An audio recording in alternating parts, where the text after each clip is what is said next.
Hey, welcome to the Gambling Gardeners. Today we're on our third and final seeding episode.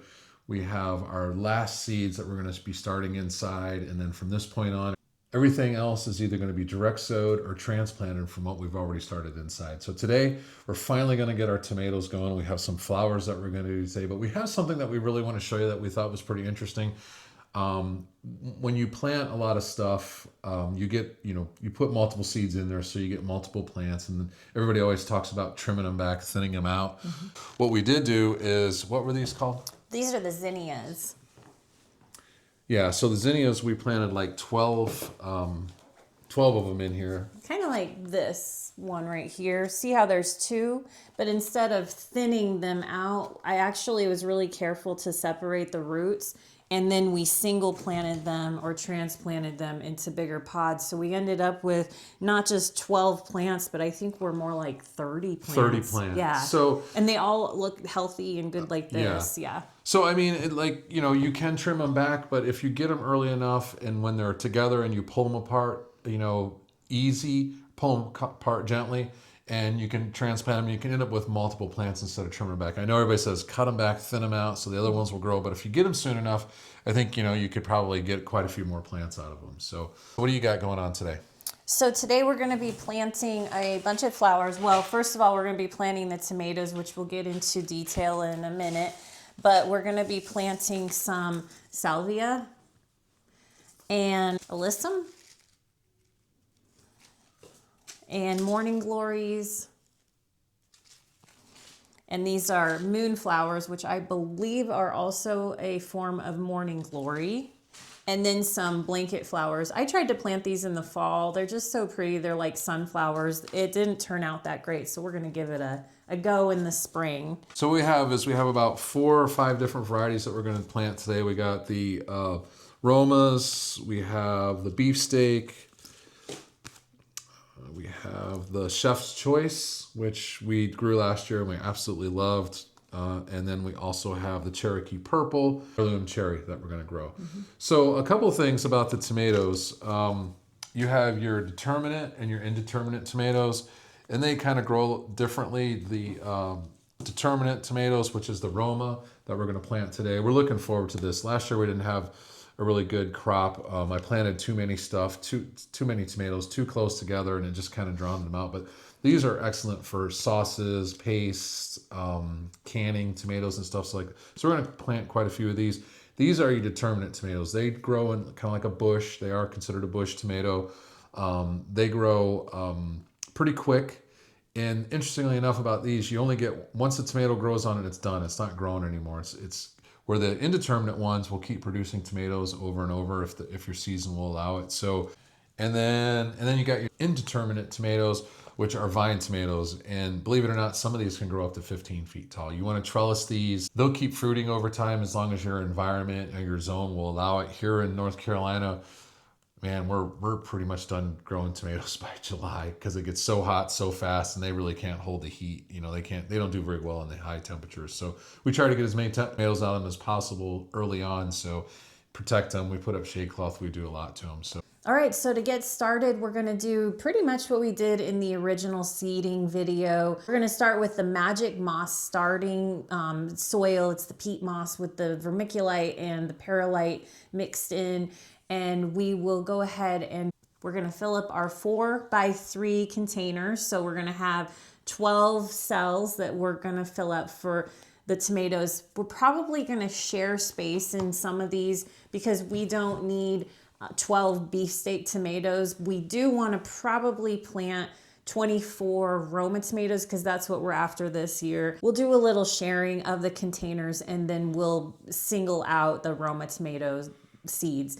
We're going to be planting about 1/4 of an inch deep. We're 2 to 3 seeds per cell, and making sure that the lights are about 1 inch or 2 away from the plants. We're going to cover them with the dome, and then once we see the seeds sprouting, germination has started, and then we will take the dome covers off and keep those lights 1 to 2 inches above, so to prevent from the lagging problem that sometimes you get when the light is too far away.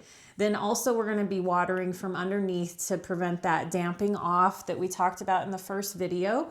And then we will transplant our plants in about a week or two, and they're going to remain inside until about April, late April, early May, and then we'll probably transplant them in the ground. I have to check the timing on that. We want to make sure we're past the last date of frost for this area, and that's around the middle of April. Yeah, they say on most of the things that you read to be about 6 to 8 weeks from your last frost to get your seed started. So the one thing about tomatoes too is you're growing them and you're getting them to the point where you're almost, they're a little different than some of the other seeds that you're going to put in the ground. Some of the other stuff's a little bit smaller and seems a little more, I don't know, dainty. I don't know if that's the right word, where tomatoes are a little bit stronger and larger plants when you transplant them. So you keep them in the pots a little bit longer before you transplant them than some other things. And we're going to do the same things. We'll be using a heating mat to get them started. You want to get that soil up to around 75 degrees or higher to get that germination rate going. And then we'll probably transplant them in a couple weeks. And I'll give you a quick update of some of our plants that we've actually already moved to our greenhouse outside. There is a chance for cooler weather coming up in the next couple of weeks, but these are cold weather liking plants. It's our cabbage, our broccoli, and our lettuces. And if it gets to a threat of another frost, I can always cover them in the greenhouse with frost cloth just to get them hardened to being outside. And just like we mentioned in our other videos, you have the same concerns. You got the mold, you got the gnats, you got the fungus, you got the overwatering, you got all those still things that can happen. The dampening off, you got the leggy, which Rona mentioned.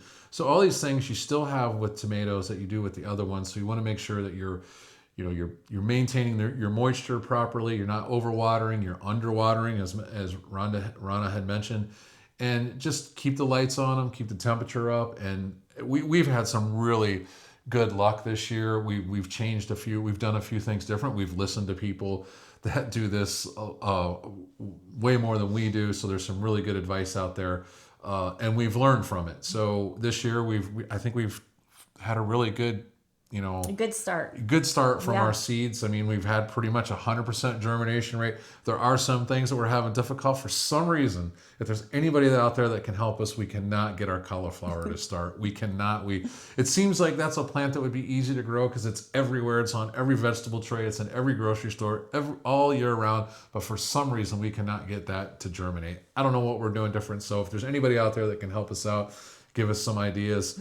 And that would be great. Please put it down in the comments. If you've never really started stuff from seeds, people are like, why are you doing this? And one of the big things is cost, right? And we've talked about this before, especially with tomatoes. Comparatively, one plant from a seed, 4 cents, opposed to going to your hardware store or your local nursery and buying a plant for $5.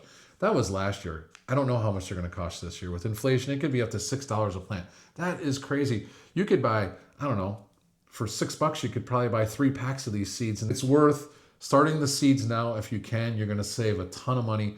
And, if you plant too many, you give some to your neighbors. You give them away. And aside from cost savings, the other, I would say, positive way to look at planting seeds yourself in the ground is there is a huge option of varieties. Yeah. If you go to a nursery or you go to like those big hardware stores and they have all the plants that are ready to go, there's probably only 2 or 3 varieties of tomato plants there. But if you look at their seed selection, you are looking at 20, 30 different kinds of varieties, and you can pick the ones that are maybe more disease resistant or that grow better in your zone or that are going to give you that bumper crop that you're looking for canning or just for eating fresh. Look for the ones that are disease resistant. That's really helpful.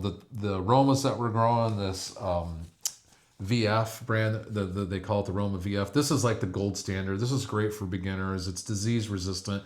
Now, disease resistant doesn't mean it's disease resistant 100%, but it's less likely to succumb to disease as fast as some other ones would. So, and it's all about your care in the garden, but we'll talk more about that when we transplant them.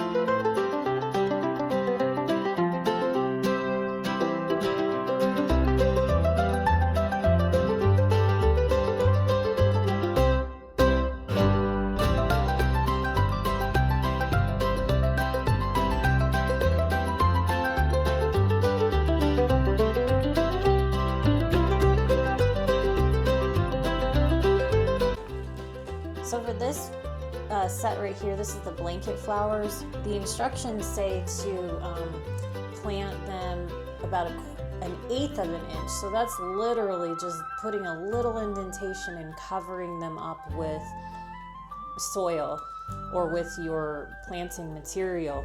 But for the moonflowers, which look like this, they say to plant them about a half an inch deep. So I made these a little bit deeper, these holes, and that's gonna be probably about the size of your pinky, the tip part. So if you need a gauge, you can use your fingers.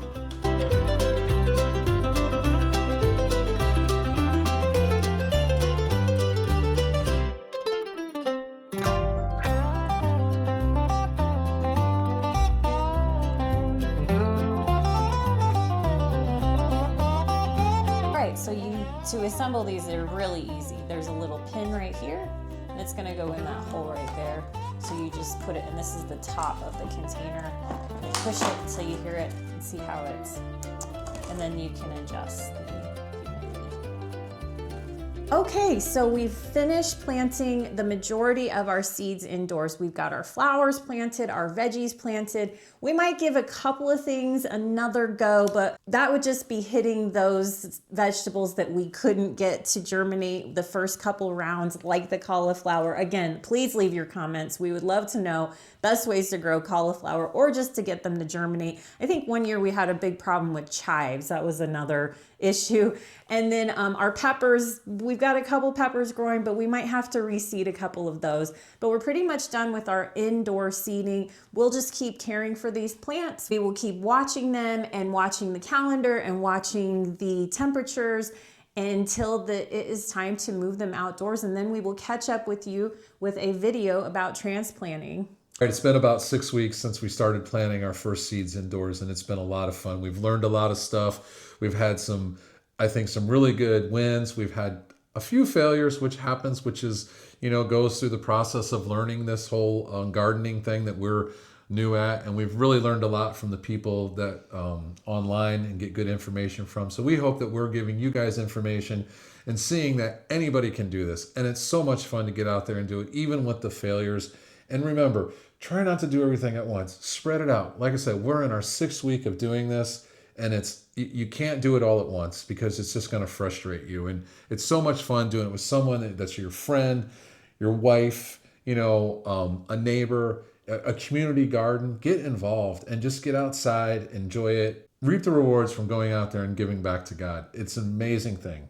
And we enjoy you guys watching. And remember, come grow with us. All right, guys, I wanted to let you know I was getting ready to post this video. We took this tomato seeding video, flower video, on Sunday. It is now Thursday. I'm just getting ready to post it. Had a crazy week. This was the best I could do. So I wanted to show you an update. What we planted on Sunday. These are the morning glories and the salvia and the moonflowers. They are all huge. They're all looking fantastic. Blanket flowers aren't doing super great here, but we also, big update, here are our tomatoes. Again, it is Thursday. We planted these on Sunday. Those are aromas, some Cherokee and heirlooms, more aromas. We've got our alyssum that we planted on Sunday. And then check out these cherries and beefsteaks. I mean, my goodness, usually tomato seeds take about, I think, 7 to 12 days to germinate, but these have germinated in less than a week. We do have them all on these heat mats, so that really helped get the germination going. So we're really excited about that. Thanks so much for watching, guys. We'll keep giving you updates, and the next video should be us transferring or either transferring these to bigger pots or maybe just moving them out to the greenhouse to harden off.